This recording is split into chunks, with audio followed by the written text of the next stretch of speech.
If you're in business on your own and you're working by yourself with one or two guys, you need to look around and say, right, who's going to buy this thing from me? And the best person to buy it from you is that guy you're employing tomorrow as your junior apprentice, who's going to work with you and learn your way of doing business, and in 4 or 5 years' time be sitting there in a position where they can say, hey, I'd like to get into business on my own, and you've got a captive sales market there immediately. We consciously try and develop our people within the company, and we spend time looking at identifying talent and developing that talent so we have people to step up. These businesses are very successful businesses, a lot of them, and it needs to be sorted.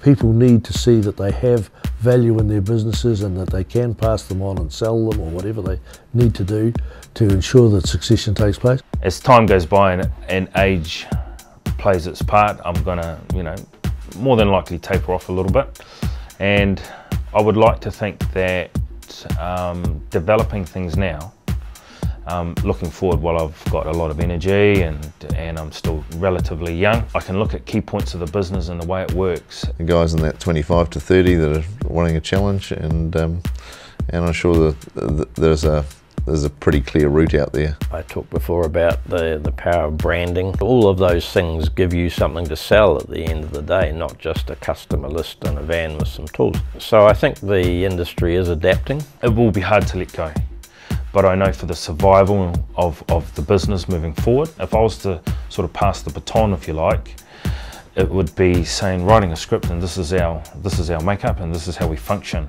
And we often say that if an internal candidate is probably 75–80% of what we need, then we will give them the opportunity to have a go and help them fill in the gaps. We've got an ageing workforce. We know that we've got an ageing workforce, and we know that probably there aren't as many people coming in at the other end who will be wanting to take over those businesses. Obviously the next generations that are sitting underneath there, that I feel confident about the future of what's coming out. The challenge for people like myself is to embrace these young people. They're going to do it differently than what we would do. But it's not necessarily wrong, it's just different. So it's really important for those that are in smaller businesses, or any business really, to look at succession planning and to decide when they want to step back from the business.